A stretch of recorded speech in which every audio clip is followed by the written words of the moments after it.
Hello friends, मैं हूं सुरेंद्र कुमार। आपका अपने चैनल लर्निंग इफोर्ट 1 में आपका स्वागत करता हूं। यदि आपको हमारा ये चैनल पसंद आए और वीडियो अच्छी लगे तो प्लीज़ लाइक करें और कमेंट करें कि आपको कैसे लगी। और हाँ, मैं इन ग्रामर से रिलेटेड, पढ़ाई से रिलेटेड, कक्षा 10, 12 सभी से रिलेटेड ढेर सारी वीडियो आप लोगों को देता रहूँगा। यदि आपको वीडियो अच्छी लग रही है तो प्लीज़ सब्सक्राइब कीजिए और बेल आइकन को ज़रूर दबाइए ताकि हमारे नए आने वाली वीडियो की सूचना आपको बहुत ही जल्द और सबसे पहले पता लग सके। पिछली वीडियो में हम इस प्रेजेंट इंडेफिनिट टेंस ता है, ती है, ते हैं को आप देख सकते हैं वीडियो में। इसको हम अच्छी तरीके से सीख चुके हैं और अभी इसके कुछ पार्ट्स बाकी हैं। पार्ट्स अभी नेगेटिव और इंट्रोगेटिव बाकी है जो हम इस वीडियो में आज सीखेंगे। बहुत अच्छी तरीके से, बहुत सरलतापूर्वक, आपको बिल्कुल ही प्रॉब्लम नहीं होगी, आपको अच्छी तरीके से समझ में आएगी। तो बने रहिए हमारे साथ इस वीडियो के अंत तक और घर बैठे ही ट्रांसलेट करने का सबसे आसान तरीका सीखिए हमारे वीडियो के माध्यम से। ओके फ्रेंड्स, देखिए हमने ऑलरेडी यहाँ लिख दिया है। प्रेजेंट इंडेफिनिट टेंस का हमारे सेकंड पार्ट है। आज हम नेगेटिव पढ़ेंगे। पॉजिटिव हमने कल पढ़ा दिया था। कुछ बातें पॉजिटिव में रह गई थी बताने के लिए, अफर्मेटिव में वो भी मैं आज आपको बताने जा रहा हूँ बहुत अच्छी तरीके से। उम्मीद है आपको सब कुछ समझ में आएगा। देखिए यहाँ पर मैंने लिखा हुआ है निगेटिव सेंटेंस। आप समझेंगे निगेटिव सेंटेंस का मतलब क्या होता है। नेगेटिव सेंटेंस का मतलब होता है नकारात्मक वाक्य, अर्थात जिसमें मना किया जाए। मैं यहाँ लिख देता हूँ, आप देख सकते हैं। निगेटिव सेंटेंस का मतलब होता है नकारात्मक वाक्य।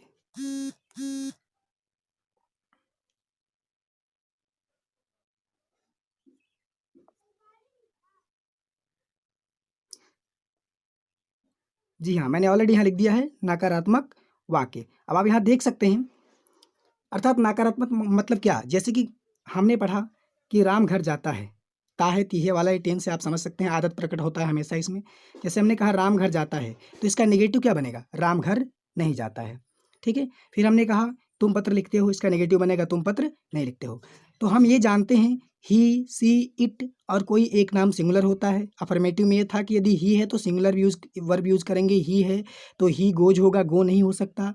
आई है तो आई बहुवचन है, प्लूरल है तो आई के साथ प्लूरल वर्ब रखेंगे यानी गो वाला, तो आई गो हो जाएगा। ये हम सीख चुके हैं पिछली वीडियो में। अब आते हैं निगेटिव की तरफ। ठीक है, निगेटिव की तरफ कैसे हम बनाएंगे। ठीक है, चलिए ठीक है, हम आपको समझाते हैं यहाँ पे। ठीक है, देखिए फ्रेंड्स, एक बात हमेशा याद रखिएगा, हर टेंस की, चाहे आप कोई भी टेंस पढ़ रहे हो, उसमें कोई ना कोई हेल्पिंग वर्ब जरूर होता है। एक या दो जरूर होते हैं। इसमें दो हेल्पिंग वर्ब्स हैं। हेल्पिंग वर्ब्स का मतलब होता है सहायक क्रिया। आप देख सकते हैं सहायक क्रिया यहाँ पे है क्या, डू और डज। डज का प्रयोग आप देखते हैं सिंगुलर के लिए किया जाता है। ही, सी, इट या कोई एक नाम आ जाए तो इसके लिए हम डज लगाएंगे। ठीक है, यानी डज के साथ ही नॉट लगाएंगे, बिना डज के नॉट नहीं लगा सकते। ठीक है, और यहाँ पे डू है, अगर प्लूरल है जैसे आई, वी, यू, दे, आप देख सकते हैं मैंने ऑलरेडी यहाँ राइट किया हुआ है, तो इसके साथ हम डू नॉट लगाएंगे। ठीक है, अभी मैं आपको यहाँ राइट करके देता हूँ, अच्छे से समझाता भी हूँ, आपको पूरी तरीके से समझ में आएगा, बस लगे रहिए हमारे साथ। ओके फ्रेंड्स, देखिए मैंने यहाँ पे सेंटेंसेस लिख दिए हैं। लिखा हुआ है तुम रोज़ खेलते हो। अब आप तो सोचेंगे सर ये तो पॉजिटिव है। ठीक है, ये अफर्मेटिव है, आप तो नेगेटिव की बात कर रहे हैं। ठीक है, तो हम पहले ये तो समझ जाएं कि पॉजिटिव और नेगेटिव में फ़र्क क्या है। ठीक है, अफर्मेटिव नेगेटिव में, नकारात्मक में फ़र्क क्या है आखिर। तो देखिए यहाँ पे लिखा है तुम रोज़ खेलते हो। ठीक है, फिर लिखा है वह दूध पीता है। चलिए इसको पहले ट्रांसलेट करते हैं हम। सॉरी, मैं फुल स्टॉप लगाना भूल गया, आप मत भूलिएगा। देखिए तुम रोज़ खेलते हो, आप जानते हैं कि इसमें आदत प्रकट हो रही है। ता है, ती है, ते है जब भी आता है इसमें इज एम आर मैंने पिछली वीडियो में बताया था कभी नहीं लगाई जाती है। खूब आसानी से और अच्छे से समझिए फ्रेंड्स। देखिए मैंने आपको बताया था ट्रांसलेट करने का सबसे ईजी तरीका, चाहे टेंस कितना भी लंबा हो, पहले हमें क्या करना है, पहले हमें जो काम को कर रहा है उसको लिखना है। इसके बाद वो कौन सा काम कर रहा है वहाँ पहुँच जाना है सीधे। जैसे आप देखिए यहाँ पढ़िए, तुम रोज़ खेलते हो। अब यहाँ लिखा है तुम, यानी कौन खेलता है, तुम। तो तुम की अंग्रेजी हमें पहले लिखनी है और इसके अकॉर्डिंग ये आदत वाली बात हो रही है। ठीक है, तो ये प्रेजेंट इंडेफिनिट टेंस है, तो इसमें हमें सीधे आना है खेलने पर। ठीक है, खेलने की अंग्रेजी प्ले होती है। चलिए ठीक है, बनाते हैं। तुम की अंग्रेजी क्या होती है, तुम की अंग्रेजी होती है यू, तो हमने यहाँ लिख दिया यू। अब सीधे आना है कहाँ, रोज को छोड़ देना है, सीधे आना है खेलने पर। तुम रोज खेलते हो तो यू, और खेलने की अंग्रेजी क्या होता है, प्ले। फ्रेंड्स अब यहाँ एक प्रॉब्लम क्रिएट हो रही है कि यू जो है वो प्लूरल है, और यहाँ पे देखिए हम एस या यस लगाएं या ना लगाएं। तो कहने का मतलब देखिए ही, सी, इट, आप जानते हैं ये सिंगुलर वर्ब्स और सिंगुलर सब्जेक्ट होते हैं, माफ़ कीजिएगा, सिंगुलर सब्जेक्ट्स होते हैं, यानी एक वचनकर्ता होते हैं। इनके साथ हमेशा ही, सी के साथ, इनके साथ देख लीजिए आप यहाँ पे देख सकते हैं, इनके साथ, ही सी इट और कोई एक नाम के साथ हमेशा एस वाला ही आएगा, इसके साथ हमेशा एस वाला ही आएगा। ये आप रिपीट कर लीजिएगा। जैसे कि अगर यहाँ होता वह रोज खेलता है तो होता वह की अंग्रेजी ही, तो हम प्लेज लिखते, ही प्लेज, सी प्लेज, ठीक है, इट प्लेज, मोहन प्लेज, उसके साथ एस वाला आएगा, कोई भी वर्ब होगा उसमें एस लगा होगा, ठीक है। ये मेथड है अच्छे से समझने का। लेकिन अगर कभी भी ये आए आई वी यू दे, तो इसके साथ ये भी ध्यान रखिएगा कभी भी एस वाला आएगा ही नहीं, यानी प्लूरल वर्ब कभी नहीं आएगा, क्योंकि ये भी प्लूरल होता है। तो देखिए यहाँ पे लिखा है, अगर होता कि मैं रोज खेलता हूँ तो आई प्ले, ठीक है, तो आई प्ले मैं खेलता हूँ, तुम खेलते हो तो यू प्ले, हम खेलते हैं तो वी प्ले, और वे खेलते हैं तो दे प्ले। तो आप यहाँ देख सकते हैं, ठीक है। तो आई यू प्ले हम आप समझ चुके होंगे मैं कहना क्या चाहता हूँ।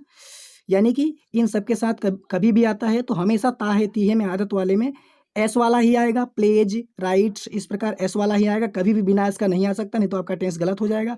और इन सभी के साथ कभी भी एस वाला नहीं आएगा, ठीक है, ये ध्यान रखिएगा, इन सभी के साथ कभी भी एस वाला आएगा ही नहीं। तो आपको ज़्यादा कुछ सोचने की जरूरत नहीं है कि एक वचन के साथ जोड़ें या ना जोड़ें, ऐसा कुछ भी नहीं है, ठीक है। आप याद रखिए, लेकिन ये ट्रिक हमेशा अपनाइए, ठीक है, अच्छी तरीके से समझने के लिए रिपीट कर लीजिएगा बस। इसके साथ कभी भी ही सी इट के साथ एस वाला ही आएगा, एस या एस वाला, और इनके साथ कभी भी एस और या एस या एस वाला नहीं आएगा। ओके, क्लियर हो रहा है, ठीक है। तो देखिए यहाँ पे हमने एस नहीं लगाया है, यू प्ले, इतने का अर्थ निकलेगा तुम खेलते हो, यू प्ले तुम खेलते हो, क्या खेलते हो, तो बच्चों देखिए यहाँ पे तुम खेलते हो क्या है, तो रोज, तो हम क्या लिखेंगे, रोज की अंग्रेजी क्या होती है, डेली, तो हमने यहाँ लिख दिया डेली। आप मैंने बताया था ये फुल स्टॉप आप मत भूलिएगा, ये हिंदी में जो होता है, हिंदी में होता है पूर्ण विराम और इंग्लिश में होता है फुल स्टॉप, ठीक है फ्रेंड्स। नेक्स्ट देखते हैं, वह दूध पीता है। फ्रेंड्स अब आप यहाँ देखते हैं, अपना दिमाग आप खुद लगाइए, वह जो है वो सिंगुलर है, ठीक है, तो आपको तुरंत समझ लेना है कि इसके साथ एस वाला ही आना है, ड्रिंक नहीं हो सकता, इसके साथ ड्रिंक्स ही होगा, एस लगा हुआ होगा उसमें। तो वह दूध पीता है, तो सबको छोड़ देना है, पहले बनाना है वह, फिर बनाना है पीता है, ठीक है, यानी पीने पे आ जाना है सीधा, है कि अंग्रेजी तो इसमें लिखते ही नहीं है। ओके, क्लियर हो रहा है। देखिए वह दूध पीता है, वह की अंग्रेजी क्या होती है, ही, वह की अंग्रेजी ही, ठीक है। अब पीने की अंग्रेजी क्या होती है, ड्रिंक, तो हम यहाँ लिखते हैं DRINK, ओके, ही ड्रिंक, लेकिन हम ड्रिंक नहीं लिख सकते, आपको पता है गलत हो रहा है, रिपीट हमारा एक गड़बड़ है, ड्रिंक्स होता है, ड्रिंक नहीं होता, तो हम लिखेंगे यहाँ पे क्या, ही ड्रिंक्स। अब हो गया ये पीता है, वह दूध पीता है, यानी ही ड्रिंक्स, वह पीता है। अब बताइए क्या पी रहा है, तो क्या पता लग रहा है, ऑब्जेक्ट क्या मिल रहा है हमें, यानी पी क्या रहा है, तो दूध, तो हम यहाँ क्या लिखेंगे, मिल्क। ओके, तो हमने यहाँ राइट कर दिया है, ही ड्रिंक्स मिल्क, ठीक है। अब फ्रेंड्स अब आगे देखिए, अब बात करते हैं निगेटिव की। ओके, निगेटिव कैसे बनाते हैं, और आपको एक और बात बता दूं, डू डज कभी भी हेल्पिंग वर्ब के रूप में आप यहाँ देख सकते हैं, डू और डज, ये डू डज कभी भी अफर्मेटिव में नहीं आता है, जब तक इसको वर्ब के रूप में, क्रिया के रूप में नहीं लिया जाए, ये अफर्मेटिव में कभी आता नहीं है, ठीक है। यानी कि देखिए इसमें कहीं भी डू डज दिख रहा है कि आपको, नहीं, याद रखना है कि इसके दो हेल्पिंग वर्ब से, लेकिन कभी भी अफर्मेटिव में आएगा नहीं, ध्यान रखिएगा इतना। डू और डज हमेशा निगेटिव में ही आता है, यानी इन्हीं के साथ हम डू नॉट या डज नॉट ऐड करते हैं, ठीक है। ओके, नेक्स्ट चलते हैं। अब यहाँ देखिए फ्रेंड्स, नीचे देखिए, मैंने यहाँ पे अब लिखा हुआ है उसी का निगेटिव, आप देख सकते हैं, लिखा है तुम रोज नहीं खेलते हो। ओके, मैंने इसको थोड़ा सा जो है कि दूसरे कलर में, अनदर कलर में मैंने लिखा हुआ है, ब्लू से लिखा हुआ है जानबूझ करके, ताकि आपको पहचानने में प्रॉब्लम्स ना हो, ठीक है। तो यहाँ लिखा तुम रोज नहीं खेलते हो, वही वाला सेंटेंस है, बिल्कुल सेम टू सेम, लेकिन देखिए सबसे आप देख सकते हैं यहाँ पे सब्जेक्ट, ठीक है, ये दिए होते हैं, सभी लोग ऐसे पढ़ाते हैं, सब्जेक्ट डू डज नॉट, ठीक है, इस प्रकार यहाँ पे नॉट भी होता है, डू डज के साथ आपको क्या जोड़ना है, नॉट, ठीक है, नॉट, या तो डू नॉट या तो डज नॉट, फिर वर्ब की फर्स्ट फॉर्म, फिर ऑब्जेक्ट, फिर कॉम्प्लीमेंट जो बच गया। ओके, तो ऐसा आपको रिपीट करने में बहुत प्रॉब्लम होती है कि इतना कितना लर्न करें, इसको कितना याद करें, ठीक है। इसके लिए बहुत आसान सा तरीका है, देखिए तुम रोज नहीं खेलते हो, इतना ध्यान रखिए, मैं यहाँ लिख रहा हूँ he she it. Okay, he she it के साथ हमेशा डज नॉट आता है, क्या आएगा, डज नॉट, इसके साथ कभी भी डू नॉट आ ही नहीं सकता। ही सी इट आप रिपीट कर लीजिएगा, ही सी इट के साथ हमेशा डज नॉट आता है, जिसको हम शॉर्ट में डजंट भी कहते हैं। ओके, ही सी इट या कोई एक नाम आया तो हमेशा डज नॉट ही आएगा, ठीक है। अब यहाँ पे आई वी यू और यहाँ दे, इनके साथ हमेशा कभी भी आएगा तो डू नॉट आएगा, यानी जिसको हम डोंट कहते हैं, डू नॉट, जिसको हम क्या कहते हैं, डोंट, इनके साथ हमेशा डोंट आएगा, इतना याद रखिएगा, ठीक है। यानी कि तो अब यहाँ देखिए, यहाँ लिखा है तुम रोज नहीं खेलते हो, तो सबको छोड़ देना है। पहले क्या बनाता है, पहले क्या बनाना है, तुम रोज, पहले क्या बनाना है, तुम रोज खेलते हो, तो पहले इसको बनाना है। तुरंत सब्जेक्ट के बाद ही नॉट लगाना आपको पता है, चाहे डू नॉट या डज नॉट। अब आप खुद क्लियर कर लेंगे कि क्या लगाना है, क्योंकि मैंने ऑलरेडी आपको बता दिया है किसके साथ डज नॉट आएगा और किसके साथ डू नॉट आएगा। देखिए, तो तुम रोज नहीं खेलते हो, तो तुम की अंग्रेजी क्या होगी, यू।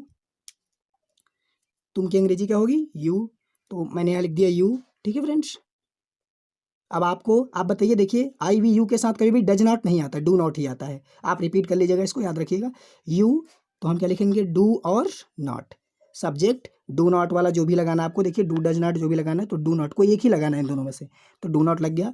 यू डू नॉट, जिसको हम डोंट भी कहते हैं, यू डू नॉट, तुम नहीं क्या खेलते हो, तो खेलने की अंग्रेजी क्या हो जाएगी, play. You do not play, तुम नहीं खेलते हो क्या।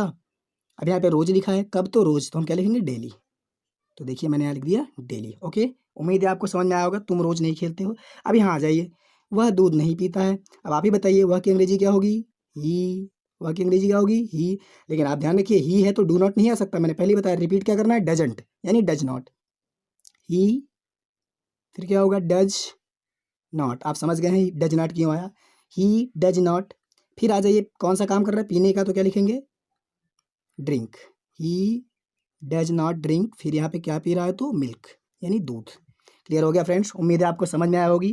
ठीक है, एक बात और मैं भी एक और एग्जांपल लेता हूँ, एक दो और एग्जांपल, आपको समझ में आएगा। ओके फ्रेंड्स, देखिए मैंने यहाँ लिखा हुआ है कुछ सेंटेंस। मैं कलम नहीं खरीदता हूँ, पंकज अपने गांव में नहीं रहता है, वे अपने गांव कभी नहीं जाते हैं। इसको चलिए ट्रांसलेट करते हैं इसी तरीके से। सारा का सारा निगेटिव आपको दिख रहा है, निगेटिव है। हमको रूल भी पता है कैसे करना है, ठीक है। वैसे तो ऐसे हमने पढ़ाने की कोशिश की है कि आपको रूल्स जो है वो फॉलो करने की और रटने की ज़रूरत नहीं है, आपको ऐसे ही समझ आ जाएगा, ठीक है। मैं कलम नहीं खरीदता हूँ, तो सबसे पहले आपको लिखना है मैं। आपको पता है निगेटिव है, सबसे पहले जो काम करता है उसी को लिखते हैं, ओके।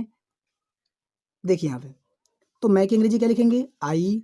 आपको पता है आई के साथ इसमें केवल नॉट तो लगा नहीं सकते, ताहे तीहे में इसमें लगाना है या तो डू नॉट है तो डज नॉट। तो आपको पता है, आपने रिपीट किया है, आई वी यू दे के साथ कभी भी डज नॉट नहीं आता, डू नॉट ही आता है, यानी डोंट ही आता है। तो हम क्या लगाएंगे यहाँ पे, I do not, I do not. आप इसको डोंट भी लिख सकते हैं, आई डू नॉट। आई मैं डू नॉट नहीं, क्या नहीं, तो खरीदना। आप सीधे लिखना है, सीधे सब्जेक्ट के बाद निगेटिव लिखने के तुरंत बाद वर्ब पे आना है, काम पे। आई डू नॉट अर्थात डोंट। अब खरीदने की अंग्रेजी क्या होती है, बाई। तो हम क्या लिखेंगे, B U Y. I don't buy, मैं नहीं खरीदता हूँ क्या, तो कलम, तो लिखेंगे I don't buy a pen भी लिख सकते हैं हम यहाँ पे, I don't buy a pen, okay. Next, अब यहाँ देखिए, पंकज अपने गांव में नहीं रहता है, वे अपने गांव कभी नहीं जाते हैं। फ्रेंड्स आपको बता दें, कभी नहीं की अंग्रेजी होती है नेवर, NEVER, ओके। मैं यहाँ राइट करता हूँ, NEVER, ओके। नेवर मीन्स क्या होता है, कभी नहीं, कभी नहीं, ठीक है। तो नेवर मिस होता है कभी नहीं, कभी नहीं। तो आप यहाँ देखिए, अब इसको बनाते हैं, पंकज अपने गांव में नहीं रहता है, तो हम सबको छोड़ देंगे। पहले हम बनाएंगे, अगर ये पॉजिटिव होता तो पहले ये बनाते कि पंकज रहता है, तो पंकज लीव्स हो जाता, ठीक है। लीव होता नहीं, पंकज एक वचन है तो लीव्स ही होता, आप ये पहले पढ़ चुके हैं। तो पंकज जब नहीं आ गया है तो इसके साथ पंकज सिंगुलर है, यानी ही सी इट, और सिंगुलर के साथ डू नॉट नहीं डज नॉट आता, आपको पता है, आपने रिपीट किया हुआ है। तो पंकज अपने गाँव में नहीं रहता है, तो पहले हम लिखेंगे पंकज, तो मैंने लिखा यहाँ पे पंकज, ओके। अब यहाँ पे डू नॉट नहीं लगा सकते फ्रेंड्स, यहाँ क्या लगाएंगे, डज नॉट, यानी क्या लगाएंगे, does not. Pankaj does not, रहने की अंग्रेजी क्या होती है, लीव, तो क्या लिखेंगे, leave, LIV। Pankaj does not leave, Pankaj नहीं रहता है, अब कहाँ, तो अपने गांव में। तो फ्रेंड्स आप यहाँ देख सकते हैं, अपने, अपने जो कभी भी आता है वो सब्जेक्ट के अकॉर्डिंग आता है। अगर अपने लिखा है तो कर्ता के अनुसार ही आएगा, और हम फिर देखते हैं कि कर्ता आखिर है क्या, ही है, सी है, इट है, तो इसके अकॉर्डिंग हम लगाते हैं। अभी आपको एक टेबल से के माध्यम से मैं आपको समझाऊंगा, लिस्ट के माध्यम से आपको अच्छे समझ में आएगा। बहुत लोग अपने के लिए कन्फ्यूजन हो जाते हैं, कभी आई लिखते हैं, कभी माई लिखते हैं, कभी योर लिख देते हैं, तो वो डाउट्स आज आपके क्लियर्स हो जाएंगे, ओके। देखिए, पंकज डज नॉट लीव, पहले ये बना लेना है कि पंकज नहीं रहता है। अब तब कहाँ, अपने गांव में। तो सबसे पहले मे की अंग्रेजी मैंने बताया था, ऊपर नीचे अंदर बाहर इन आउट, ठीक है। अप ये सब आ जाए, बिहाइंड पीछे अगर ये सब आए तो ये प्रीपोजिशंस होते हैं और इनको हम ऑब्जेक्ट के कहाँ रखते हैं पहले। तो पहले मे की या का की इसकी अंग्रेजी लिखी जाएगी ऊपर नीचे इसकी, तब अपने गाँव। तो मे की अंग्रेजी फ्रेंड्स क्या होगी, आप जानते हैं मे की अंग्रेजी होगी इन, तो मैंने यहाँ लिख दिया इन। अब कहाँ, तो अपने गाँव। तो अपने की अंग्रेजी हम यहाँ पे क्या लिखेंगे, आप खुद देखिए, अपने किसके अनुसार आएगा, पंकज के अनुसार। अब आप पंकज बताइए, पंकज क्या है, ही है कि सी है, तो पंकज क्या पता लग रहा है कि पंकज तो ही है, तो ही का क्या होता है, हिज, ही का क्या होता है, हिज। तो आप देखिए, तो हो जाएगा Pankaj does not live in, अब यहाँ लिखेंगे हिज, ठीक है, does not live in his, और यहाँ पे क्या हो जाएगा, गांव की अंग्रेजी विलेज, ठीक है, क्लियर हो गया। अभी मैं आपको अपने वाला फिर से लिस्ट के माध्यम से आपको समझा दूंगा, आप समझ जाएंगे, ठीक है। फिर लिखा है वे अपने गांव कभी नहीं जाते हैं। फ्रेंड्स ध्यान रखिएगा, अगर कभी नहीं आ जाए, कभी भी और नहीं भी, तो उसकी अंग्रेजी नेवर होती है, ठीक है। अगर सिंगुलर होगा तो नेवर के साथ वर्ब में आपको एस या एस लगाना पड़ेगा, यानी सिंगुलर वाला वर्ब यूज करना पड़ेगा, जैसे कि नेवर गोज, नेवर ईट्स, ही सी ईट के साथ, ठीक है, सिंगुलर सब्जेक्ट के साथ। और लेकिन अगर प्लूरल है तो नेवर गो, यानी तब इसमें डू और डज नहीं लगाना है, जब कभी नहीं आए तो डू डज नहीं यूज करना है। कैसे, वे अपने गांव कभी नहीं जाते हैं, तो पहले लिखो वे कभी नहीं, तो वे की अंग्रेजी क्या होती है फ्रेंड्स, दे मिस वे, कभी नहीं को क्या लिखा है हमने, आप देख सकते हैं नेवर, दे नेवर, और जाने की अंग्रेजी क्या होती है, गो। अगर यहाँ पे होता कि वह अपने गांव कभी नहीं जाता है, तो वह की अंग्रेजी ही होती, या कोई सिंगुलर तो ही नेवर गोज हो जाता है यहाँ पे, क्योंकि ही के साथ, ही सीट के साथ आपको पता है कि गोज आता है, यानी एस वाला आता है। तो दे नेवर गो, कहीं जाने के लिए टू लगाते हैं, ठीक है, दे नेवर गो, प्रीपोजिशन है ये to, they never go to कहाँ, अपने गाँव। और फ्रेंड्स यहाँ पे फिर अपने आ गया, किसके अकॉर्डिंग आएगा अपने, बताइए, सब्जेक्ट के अकॉर्डिंग। सब्जेक्ट क्या है, या देख सकते हैं वे की अंग्रेजी क्या होती है, दे, और दे का पॉजेसिव केस यानी बीच वाला अधिकार वाला क्या होता है, दे का देयर। जैसे आई का माई, वैसे ही का हिज, यानी पंकज ही है तो ही का हिज, वैसे ही दे का देयर। तो अपने के लिए क्या लगाएंगे, देयर। अब ये नहीं, अगर हम यहाँ पे अपने के लिए माई लिख दें और लिख दें, गलत हो जाएगा, सब्जेक्ट के अकॉर्डिंग लिखना है। दे नेवर गो टू देयर, THEIR, they never go there देयर, कहाँ, गांव की अंग्रेजी क्या होती है, विलेज। तो हम क्या लिखेंगे यहाँ पे, VILLAGE। ओके फ्रेंड्स, उम्मीद है आपको समझ में आई होगी। अब जरा उस चैट को देख लें जिसमें हमको अपने वाला देखना है, ठीक है ना। तो लीजिए फ्रेंड्स, हमारा ये चार्ट भी रेडी है, आपके सामने ही देख सकते हैं आप। देखिए, सबसे पहले होता है सब्जेक्टिव केस, जिसको हम कहते हैं सब्जेक्ट का मतलब कर्ता, यानी ये केस का मतलब होता है कारक, ये कर्ता कारक होता है, ये हमेशा मेन वर्ब के पहले आएगा, ये ध्यान रखिएगा। इसके बाद है पजेसिव केस, पजेसिव केस का मतलब होता है अधिकारवाचक कारक, ठीक है, ये अधिकार दिखाएगा, जैसे मेरा, अपना, तुम्हारा, मेरा, ठीक है, जिससे कि उस वस्तु पर उसका अधिकार हो, तो ये दिखाता है, ठीक है, इसी को हम अपने कहते हैं। और यही बीच वाला चीज जो है, या जो पजेसिव केस कह लीजिए या बीच वाला कुछ भी कह लीजिए, इसी को हम क्या करते हैं, अपने के लिए यूज करते हैं।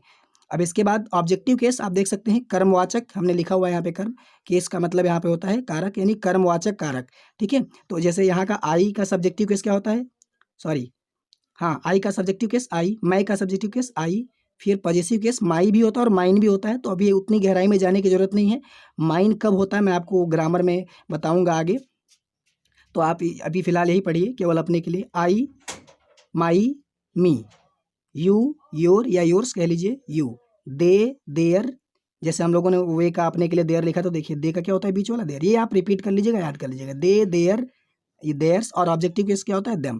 फ्रेंड्स ऑब्जेक्टिव केस क्या है, ये हमेशा मेन वर्ब के बाद आएगा, ठीक है, जैसे मैं उन्हें पीटता हूँ, तो आई बिट देयर नहीं, अब मेन वर्ब है ना, बीट, पीटना क्या है, काम है, तो उसके बाद आएगा तो ऑब्जेक्टिव केस देम आएगा, ठीक है, इस प्रकार से।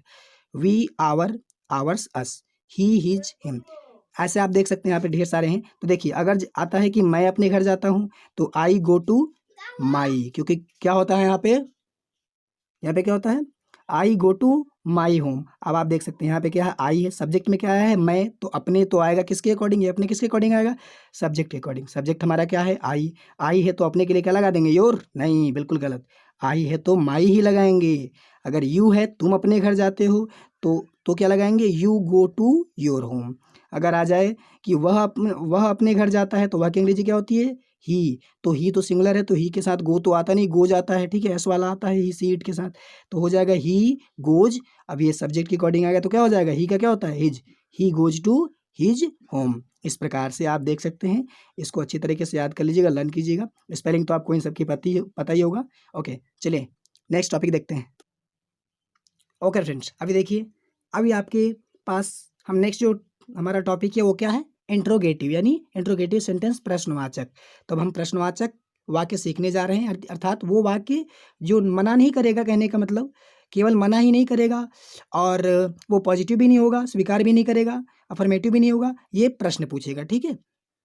तो देखिए, आप सबसे पहले ये जान लीजिए कि प्रश्नवाचक दो प्रकार के होते हैं, प्रश्न दो प्रकार के होते हैं। मैंने यहाँ ऑलरेडी लिखा हुआ है, देखिए, एस और नो टाइप क्वेश्चन, ठीक है। पहला होता है एस और नो टाइप क्वेश्चन, हिंदी में हाँ या ना वाला प्रश्न। जैसे कि अब आप पूछेंगे ये कौन सा क्वेश्चन होता है, तो मैं आपको बताना चाहूँगा। अगर पता है तो बहुत अच्छी बात है, नहीं पता तो हम आपको बता रहे हैं। जैसे कि हाँ या ना यहाँ पे लिखा हुआ है, ऐसा प्रश्न आपसे कोई पूछे जिसका उत्तर आप हाँ या ना में दे दो, ठीक है। या हाँ दे दो तो वो सेटिस्फाइड हो जाएगा, संतुष्ट हो जाएगा, ना भी कह दो तो भी सेटिस्फाइड हो जाएगा, ठीक है।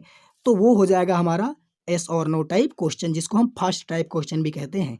तो आप बताइए, कैसा क्वेश्चन कोई आपसे पूछेगा, यानी वो हमेशा किससे शुरू होगा, आपको ये पूछ दे कि तुम कहाँ रहते हो, तो हाँ या ना बता दोगे तो हो जाएगा, नहीं, यानी ये फर्स्ट टाइप क्वेश्चन नहीं हो सकता। तो आप देखिए, फर्स्ट टाइप क्वेश्चन यहाँ पे मैंने दो लिखे हुए हैं, वो हमेशा क्या से ही शुरू होगा। क्या तुम पत्र लिखते हो, तो या तो आप कह दीजिए यस, हाँ, और या तो आप कह दीजिए नो, ना। तो यानी कि आप वो समझ जाएगा। तो ये हो गया हमारे फर्स्ट टाइप क्वेश्चन, यानी कहने का मतलब एस और नो टाइप क्वेश्चन। फ्रेंड्स, दूसरा है W H type question. W H type का मतलब क्या है, डब्ल्यू एच से क्यों है, आप देख सकते हैं। बेसिकली जितने भी क्वेश्चन वर्ड्स होते हैं उनमें डब्ल्यू एच जरूर पाया जाता है, और सारे के सारे जो होते हैं वो डब्ल्यू एच से ही संभवतः प्रारंभ होते हैं। जैसे कि WHAT, देखिए डब्ल्यू एच से स्टार्ट है, व्हाट मीन्स क्या। WHERE, वेयर मीन्स कहाँ, तो देखिए डब्ल्यू एच से। ये भी देखिए वाई मीन्स क्यों, ये भी डब्ल्यू एच से।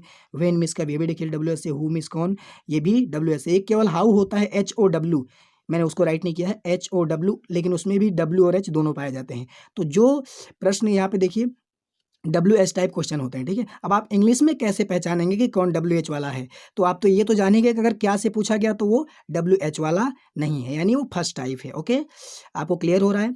अगर ये डब्ल्यू एच वाला कभी भी होगा तो कौन, कहाँ, कैसे, यहाँ तक कि क्या भी बीच में आएगा। वाक्य कहाँ, वो वाक्य के कहाँ आएगा, बीच में। आप यहाँ देख सकते हैं ये जो आए हुए हैं बीच में, यानी ये क्या से शुरू नहीं है। क्वेश्चन वर्ड जितने भी आए हुए हैं यहाँ पे आप देख सकते हैं, कब है, फिर यहाँ पे कौन है, फिर यहाँ पे कहाँ है, तो ये सब क्या है, ये सब क्वेश्चन वर्ड है, प्रश्नवाचक शब्द है, ये बीच में आए हैं। तो हम इन तीनों को डब्ल्यू एच टाइप वाला क्वेश्चन कह सकते हैं, और इन दोनों को हम क्या कहेंगे, एस और नो टाइप वाला, ठीक है ना। ये फर्स्ट टाइप ये दोनों, और ये सेकंड टाइप तीनों, ठीक है। इसको हमें ट्रांसलेट करना कैसे, कुछ बातें मैं आपको बताने जा रहा हूँ, बहुत ध्यान से सुनिएगा फ्रेंड्स, हो सके तो नोटबुक में आप राइट भी कर लीजिएगा।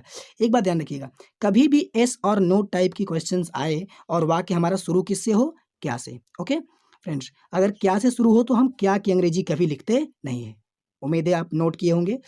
कभी भी क्या की अंग्रेजी नहीं लिखते हैं, तो क्या की अंग्रेजी जब नहीं लिखते हैं तो हेल्पिंग वर्ब उसका याद रखिए क्या होता है, डू और डज, जो केवल इंट्रोगेटिव और निगेटिव में ही आता है। ओके, मैं यहाँ लिख दे रहा हूँ, डू और डज, ठीक है।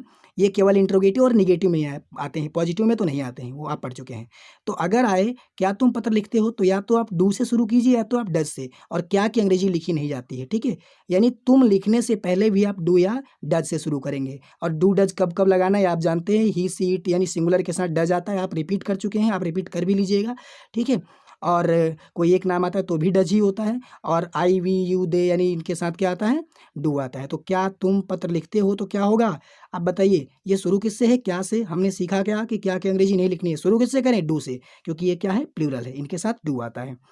पिछली वीडियो में हम मतलब पीछे हम सीख चुके हैं इसको, तो हम क्या लिखेंगे, डू, ठीक है। इसके बाद हम क्या लिखेंगे, तुम की, फिर वही आ जाए, और यहीं पे आएंगे, वही प्रोसेस फिर चलेगा आपका, कौन सा, सब्जेक्ट, वर्ब और ऑब्जेक्ट, कर्ता, क्रिया और कर्म। तो डू, यू की अंग्रेजी, यानी तुम की अंग्रेजी यू, फिर लिखने की अंग्रेजी क्या होती है friends, right. Okay, do you right, क्या है, पत्र, ऑब्जेक्ट में क्या लिखेंगे, क्या लिखते हो, तो ए लेटर। ओके, हाँ, क्वेश्चन मार्क कभी मत भूलिएगा, इसमें क्वेश्चन मार्क जरूर लगना चाहिए। फिर यहाँ पे है, क्या वह कबड्डी खेलती है, फिर देखिए क्या से शुरू है, और वह क्या है, ही, तो ही के साथ तो डज आता है ना, डज को बाहर निकालना है, तो क्या होगा, यानी क्या से शुरू है, क्या की अंग्रेजी नहीं लिखनी है तो क्या करेंगे, डज। तो क्या हो गया यहाँ पे, डज। अब ध्यान दीजिए यहाँ पे, खेलती है, यानी वाक्य को पहले अच्छे से पढ़ लेना है। तो आप देखिए वो लड़की है, फीमेल है, यानी यहाँ पे क्या है, फेमिनिन जेंडर है, तो हम ही नहीं लिख सकते हैं, डैड भी नहीं लिख सकते हैं, यहाँ पे लिखेंगे सी, तो डज, और यहाँ पे क्या हो गया सी, डज सी। फिर वही सब्जेक्ट, ये इसको पूरा करने के बाद तुरंत वही सब्जेक्ट वर्ब और ऑब्जेक्ट, डज सी।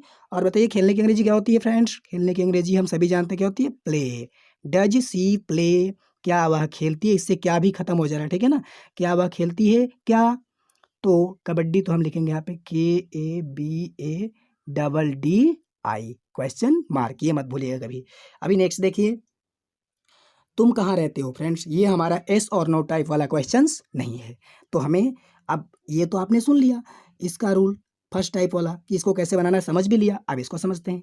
अगर कभी भी WH टाइप वाला क्वेश्चन आ जाए तो देखिए मैंने इसको अंडरलाइन किया हुआ है, तो जो क्वेश्चन वर्ड प्रश्न वाला जो है उसको सबसे पहले लिखेंगे, सबसे पहले उसी को लिखेंगे, फिर डू डज लिखेंगे, यानी डू डज लिखा जाएगा बेसिकली, लेकिन इनके बाद, यानी ये अकेले कभी बाहर नहीं आएंगे।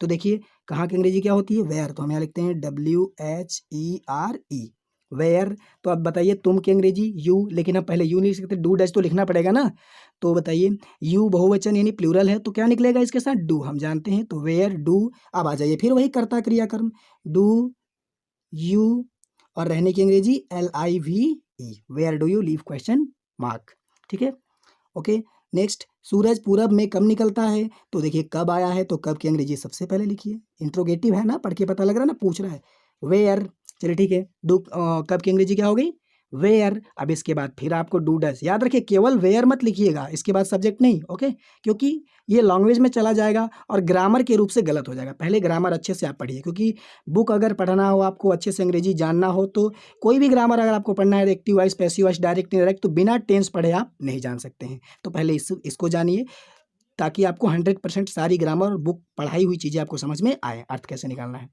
तो वेयर, अब यहाँ सूरज देखिए, सूरज सिंगुलर है कि प्लूरल है, एक ही सूरज निकलता है, दो चार तो निकलते नहीं, तो क्या होगा, यानी सूरज सिंगुलर है, ठीक है ना, तो क्या हो जाएगा, डज होगा, वेयर के तुरंत बाद क्या आएगा, डज। हम जानते हैं कि इंट्रोगेटिव वो तभी होगा जब उसका डू डज कहाँ होगा, सब्जेक्ट के पहले होगा, तो वेयर डज।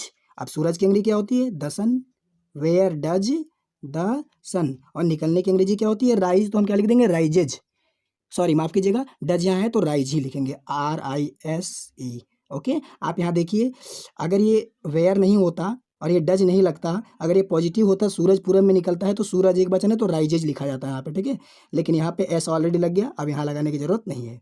अब यहाँ देखिए फ्रेंड्स, फिर लिखा है, यह तुम्हें कौन बताता है, तो कौन पहले आया, तो क्या करना है हमें, सबसे पहले कौन की अंग्रेजी लिखनी है, okay, let's write here who. तो फ्रेंड्स आपको बता दें, अभी आपके मन में एक क्वेश्चन चलेगा, मैं उसका आंसर भी दूंगा, हो सकता है ना भी चले वो क्वेश्चंस, ठीक है, हु। अब हम यहाँ पे लिखेंगे बताने की अंग्रेजी टेल, लेकिन हम यहाँ पे लिखेंगे टेल्स, क्यों आपको बताते हैं अभी। हु टेल्स, हु मीन्स कौन, टेल्स मीन्स बताता है, क्योंकि जो बताया वो सिंगुलर ही होगा, ठीक है, तो हु कभी भी सिंगुलर माना जाता है अगर अकेले आया हो तो, मतलब उसके पहले कोई वर्ड ना हो तो, हु टेल्स। इसके बाद तुम्हें, अब देखिए ये मेन वर्ब है, अब तुम्हें जो है ये कौन से, सब्जेक्ट वर्ब और आएगा ऑब्जेक्ट, तो यू भी नहीं लिख सकते, योर भी नहीं लिख सकते, हाँ यू फिर लिख सकते हैं, क्योंकि आप जानते हैं यू फिर योर या योर्स फिर यू होता है, अब ऑब्जेक्टिव केस ही लिखा था, यानी यू यहाँ पे जो लिखा जाएगा वो कौन से केस में होगा, ऑब्जेक्टिव, मेन वर्ब के बाद आया है, ठीक है। तो हु मिस कौन, टेल्स माने बताता है, यू मिस तुम्हें, यह है तो आप क्या लिखेंगे, इट या दिस, कुछ भी लिख सकते हैं, इट या फिर दिस, क्वेश्चन मार्क। अब आपके दिमाग में क्वेश्चन चल रही है फ्रेंड्स, देखिए कि सबके पहले क्वेश्चन वर्ड के बाद आपने कहा कि डू और डज लगाना है, लेकिन हु के बाद क्यों नहीं लगाना है। हाँ फ्रेंड्स, आपने नोटिस किया होगा हु के बाद कभी भी डू डज नहीं आता है, क्यों, क्योंकि इसमें सब्जेक्ट जो है वो इसी को माना गया है, तो ये यहाँ किसके रूप में है, सब्जेक्ट के रूप में, कर्ता के रूप में, और कर्ता के बाद कभी भी डू डज प्रयोग नहीं किया जाता है, ठीक है। तो इसीलिए पहला तो ये क्वेश्चन वर्ड है, इसलिए इसको पहले लिख लिया गया, और दूसरे रूप में ये सब्जेक्ट भी है, तो ये क्या हो गया, हु। अब डज नहीं लिख सकते, हु टेल्स, देखिए हु हमारा सिंगुलर था, तो हु सिंगुलर के लिए तो एस वाला ही आता है, आपको पता है, हु टेल्स कौन बताता है, यू मीन्स तुम्हें, दिस इट मीन्स यह, या दिस मीन्स यह तुम्हें कौन बताता है, ओके फ्रेंड्स। अब बारी है होमवर्क्स की, हम आपको एक्सरसाइज देते हैं, 5 सेंटेंसेज देंगे आपको हम, सारा मिला करके पॉजिटिव अफर्मेटिव नेगेटिव, आप करके जरूर हमें कमेंट कीजिएगा कैसा लगा आपको। अगर अच्छा लगा तो प्लीज़ हमारे साथ बने रहिए अंत तक, और हमारे सभी वीडियो को देखते रहिए, और हमारे चैनल को सब्सक्राइब कीजिए, ताकि किसी भी क्लास की ग्रामर या फिर टेक्स्ट बुक अगर मैं पढ़ाऊँ आपको इंग्लिश से रिलेटेड, तो वो आपको अच्छी तरीके से उसकी सूचना मिल सके। पहले आपको जानकारी प्राप्त हो सके। जी हाँ फ्रेंड्स, आपके सामने देखिए ये 7 सेंटेंसेस आपको दिए गए हैं ट्रांसलेट करने के लिए, जो प्रेजेंट इंडेफिनिट टेंस के हैं, ठीक है। मैं आपको एक चीज़ बताना भूल गया था कि देखिए अगर क्या भी आ जाए, ठीक है, क्या भी आ जाए और नहीं भी आ जाए तो डू डज को बाहर में निकालोगे, लेकिन नहीं कहाँ लिखोगे, ठीक है। तो अगर शुद्ध ग्रामर रूप से देखें तो नहीं जो है वो नॉट जब आप यूज़ करोगे वो सब्जेक्ट के तुरंत बाद आएगा, यानी अगर क्या है तो डज ही, तो नॉट इसके बाद आएगा, ठीक है। नॉट को इधर मत लाइएगा, नहीं तो वो आ सकता है, वो भी माना जाता है, लेकिन सबसे पहले आप अभी स्टार्टिंग में सीख रहे हो तो पहले जो करेक्ट ग्रामेटिकली रूल है उसको सीखना, ओके। तो ये ग्रामर के कुछ यानी सेंटेंसेस आपको दिए गए हैं। आप प्लीज़ कमेंट करके हमें बताइएगा आपको कैसा समझ में आया, और जो अगर आपने ट्रांसलेट किया है तो इसको ट्रांसलेट करके कमेंट में ज़रूर लिखिए, ठीक है। ओके फ्रेंड्स, आज के लिए बाय बाय, मिलते हैं नेक्स्ट टाइम पे। Thanks for watching the video.